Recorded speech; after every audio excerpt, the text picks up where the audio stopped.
আমি মনে করি ভালো এটা মিক্সিংটা 44% সম্ভবত ন্যাচারাল গ্যাস একসময় অনেক বেশি ছিল, এটা কমে আসছে,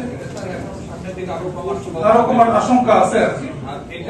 জি, আরো কমার আশঙ্কা আছে, সেহেতু এটা গুরুত্ব আরো বেড়ে যাবে। যে এটা this mix is better to be, এবং যদি আমাদের পারমাণবিক বিদ্যুৎ কেন্দ্র চলে আসে, that will also give a good support. So আজকে যে ইস্যুটা ফার্নেসলের মূল্য, এটা অত্যন্ত গুরুত্বপূর্ণ, এবং এটা জনাব শেহজাদ সিরাজ এটা সঠিকভাবে উল্লেখ করেছেন এর বিলম্বের বিষয়টা, এবং বিলম্ব হয়েছে, ইট ইজ ট্রু। বাট আমরা একই সঙ্গে বিপিসিকেও অনেকবার বলেছি যে তাদের লাইসেন্স নেওয়ার জন্য, এবং তারা বিষয়টি বিলম্বিত করেছে লাইসেন্স নিতে, এবং যেহেতু বিপিসি একটি সরকারি সংস্থা, they are doing business in very sensitive items, সেহেতু আমরা অন্য কোনো পদক্ষেপ নেইনি।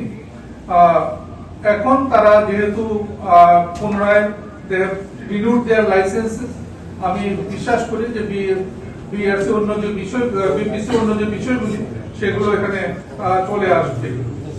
আজকে যে শুনানি হলো, আমরা উভয় পক্ষ এবং অন্যরা যারা কথা বলেছেন তাদের বক্তব্য শুনেছি, আমরা নোট নিয়েছি, আমরা রেকর্ড নিয়েছি, আমরা নিজেরা আবার বসবো, এগুলো পর্যালোচনা করবো।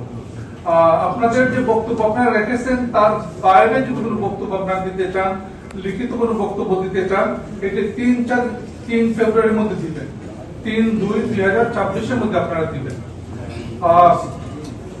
আর একটি বিষয়, এটা আমরা গ্যাস সেক্টরে লক্ষ্য করেছি যে পেট্রোবাংলা এবং বিপিডিবির মধ্যে জ্বালানি সরবরাহের কোনো চুক্তি নাই, এবং certainly it is true in this case also যে বিপিসি এবং বিপিডিবির মধ্যে জ্বালানি সরবরাহের কোনো চুক্তি নাই, সেটা থাকা উচিত।